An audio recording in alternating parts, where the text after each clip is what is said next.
আজি বেগলিমুজা ৰাভা জাতীয় পৰিষদৰ 40 সংখ্যক পূৰ্ণাংগ অধিৱেশন বেগলিমুজা ৰাভা জাতীয় মহিলা পৰিষদৰ অষ্টম ত্ৰিবাৰ্ষিক অধিৱেশন প্ৰথম বাৰ্ষিক বেগলি আঞ্চলিক ৰাভা সাহিত্য সভাৰ অধিৱেশন আৰু এই অধিৱেশনৰ আজিৰ বৰ্ণাঢ্য যি সাংস্কৃতিক শোভাযাত্ৰা এই শোভাযাত্ৰাৰ জৰিয়তে আমি মেছেজ দিব বিচাৰিছোঁ এই শোভাযাত্ৰাৰ যদি আমি বাৰ্তা দিব বিচাৰিছোঁ বৰ্ণিল যি শোভাযাত্ৰা এই বৰ্ণিল শোভাযাত্ৰাটোৱে যাতে আমাৰ ঐক্য সম্প্ৰীতি সমন্বয় বজাই ৰাখে ঐক্য সম্প্ৰীতি সমন্বয় যাতে আমাৰ মাজত ভাতৃত্ববোধ জীয়াই থাকে তাৰ বাবে আমি সকলোলৈকে আমাৰ এই বৰ্ণাঢ্য যি সাংস্কৃতিক যাত্ৰা সেই সাংস্কৃতিক যাত্ৰাত অংশগ্ৰহণ কৰি আমাৰ যি সফল ৰূপায়ণৰ কাৰণে সহায় সহযোগিতা কৰিছে তাৰ বাবে সঁচাকৈ আমি সকলোকে ধন্যবাদ জনাবই লাগিব আৰু ইয়াৰ লগে লগে আমাৰ যি press media electronic media paper media তেওঁলোকে আমাক যি সহযোগ কৰিছে তাৰ বাবে তেওঁলোকলৈকো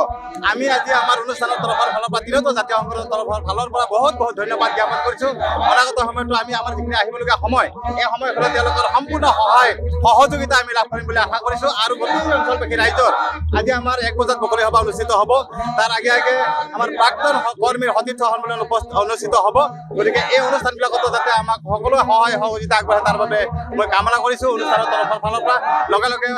অভ্যৰ্থনা সমিতিৰ এজন মই বিষয়ববীয়া হওঁ বুলি সকলোলৈকে মই এই সহযোগিতা কামনা কৰি মই সকলোলৈকে ধন্যবাদ জ্ঞাপন কৰিছোঁ ধন্যবাদ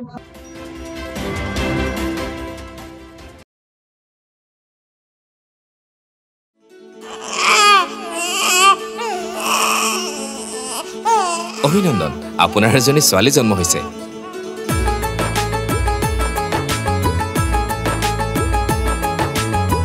লাহি পাহি এজনী পৰি আহিলে ঘৰখন উজলি